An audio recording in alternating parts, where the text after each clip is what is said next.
Chapter 8. The episode of A Kiss. We had descended the steepest portion of the mountain, and had reached one of the level benches on which are situated those marvelous and fantastic grottos that must be seen to be realized. The entrance is draped with the royal plumes of the Furnus gigantea, the walls elaborately tapestried with bright green mold moss, the product of damp and wet. The ceiling is decorated with lichens that droop in architectural wonders. The floor gleams in crystals and glittering spars, like a pavement tessellated in gems. We had just emerged from examining one of these homes of the Naiads, when Mr. Naughton threw up his arms in surprise and amusement, and exclaimed, well, if there is not Xanada coming to camp out with us? I loan the name of wonder has she got Billy up that tortuous track. I looked, and there was the sprite riding a calf, tricked out as a pack mule,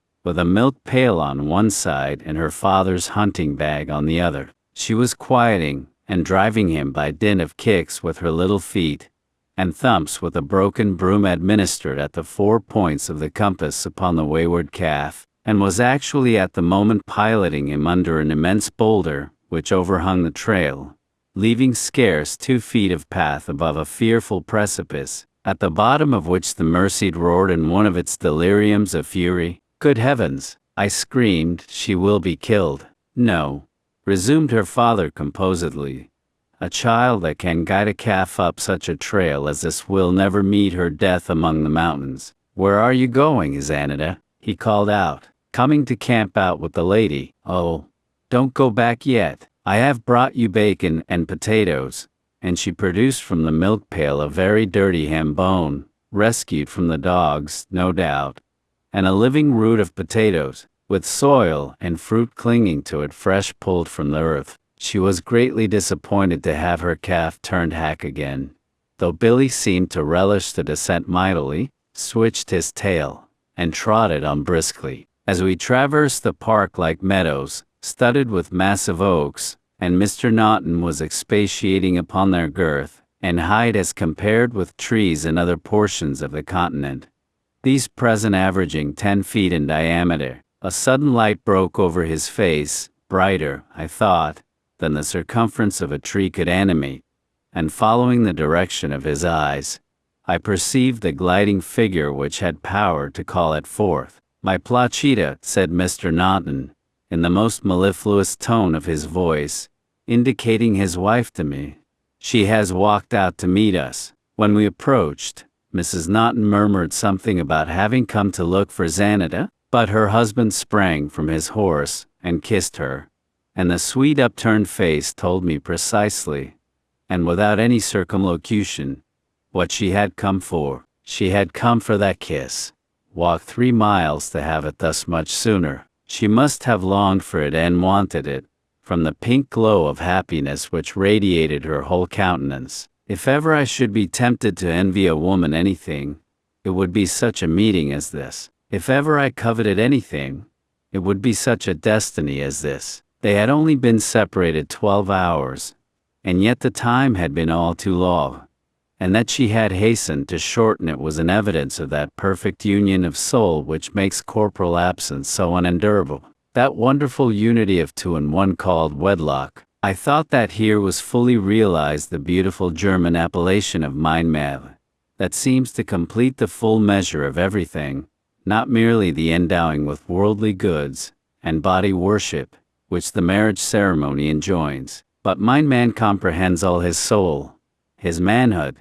His whole being is included in this possessive case. How few marriages ever bring about this real possession, of husbands more or less exacting, more or less indifferent, selfish, unfaithful, there is always an abundant harvest, but of Meinman how few. And as Mr. Naughton placed his wife upon his vacated saddle, and walked beside her, Xanada scrimmaging around in abortive efforts to make the calf keep on the path, I fell into a reverie on connubial bliss in general, and that kiss I had just seen exchanged in particular, upon all it meant and contained for her, or any one whose soul is in a condition to accept and realize so much felicity cemented with another soul twin-born. Under such auspices I am of opinion with Kenmure, that we can realize upon earth something of the delights of heaven, which preachers so kindly inform us is so far away as to be nearly out of our reach. I look upon kissing as rather a psychological demonstration than a physical performance,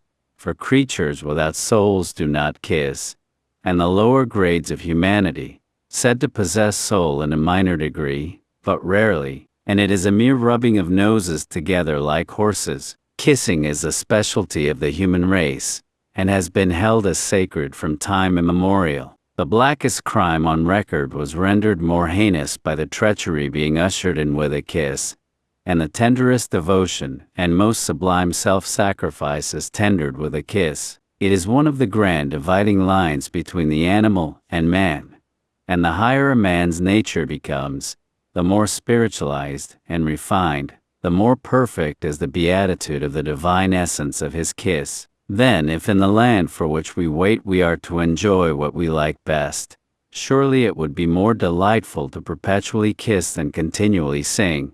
And as to playing harps, though melodious and graceful, a serious drawback is in blistered or hardened fingers. The kiss between friends is pleasant, the kiss between sisters and brothers is sweet, the kiss of a mother and child is a delicious rapture. But the kiss between wedded lovers is bliss unspeakable, heaven on earth, as Kenmure would call it, the spiritual commingling of kindred souls and of all the divinity within us, the welling up of pure ecstasy, from the eternal living fount of love, that God, the beneficent Creator, has blessed us with. No wonder then that the faces of Oswald and Placida beamed with such infinite radiance and light of joy. It is a talisman that beautifies all it reaches. A woman may not have a symmetrical line in her face, yet will she blossom to the beauty of an angel when touched by the magic of a kiss. How often it is asked, what can that man see in the woman to love? No one else sees anything. True, no one else. He alone sees it all, for he produces it, and the glory of that reflection more than compensates him for the symmetry of a Venus. Phidias was wretched because he had created all that was lovely except the divinity of love. That comes alone from the Omnipotent. In a few days my husband made his appearance, and there was great joking about the important discoveries and contributions I had made to the science of geology. My husband said he had no doubt that I should be made a fellow of no end of societies, and have to tack the whole alphabet to my name. I retorted that I could well afford him any witticism, for all is well that ends well. But I adroitly set Kenmure off upon a geological discussion about glaciers and moraines, etc., etc., for I knew they would disagree upon every point, and thus I turned the flank of the professor's attack upon me. After his arrival, excursions became quite the order of the day. Climbing days, walking days, riding days, and boating occupied our heads and our feet. We visited all the points of interest. In fact, all was interesting for 20 miles around, gaining health and strength and happiness to the full, and we laid in a bountiful stock of all for the winter. Thus in content and gladness our valley life sped on from days to weeks. When first I saw the Yosemite Temple, summer seemed to be brimful of all the beauty and joy that any summer land could accomplish. Young birds were tasting life in every grove. The great ocean of insect existence flowed on with amazing life and motion. Multitudes of flowers had ripened and planted their seeds, and each day developed a new glory. Brighter glowed the meadows with starry composite. The deep places of unmingled green became yet more unfathomable. Groves of purple grasses, tall as bamboos, waved in thickets of mint and goldenrod, and every plant of Californian summer waxed to corresponding greatness. I was charmed and almost bewitched by such a lux de beauté, and my whole soul flowed out blending with the grandeur, like clouds among the tallest mountain pines. When my enthusiasm had reached its highest point, fanned to red heat by Kenmure and Mr. and Mrs. Naughton, for they were all valley worshippers, the professor proposed a visit to the alkaline plains of Manu as a counter-irritant. For my dear, he said, you are just at that period of insanity when people form new religions. You might call yours Sylvia Brownism, or landscape religion. You can make yourself high priestess. You would start with more capital than Mohammed, for you have 3 followers, whilst he had only 2, his wife, and his cook, yet he converted a third of the intelligent world. For that impetuous speech, I said, you shall go alone to Mano. I came to worship in these high places, and my devotions are not half complete. Why not finish them some 4,000 feet higher? Mount Dana, for instance, whose brown top is up in heaven always. You can build your altar there. And if you want fire for sacrifice, some of the extinct volcanoes might be induced to explode and lend you their assistance. You could get up a tidy little miracle, if you thought well of putting that in the program. You have not the ghost of a chance of my accompanying you now, I exclaimed. I knew I never had from the beginning, or I should not have so recklessly hazarded the chance. But I know who will go, he said, looking toward Kenmure. The latter nodded assent. Yes, I rejoined. And you will dispute over every stone you come to.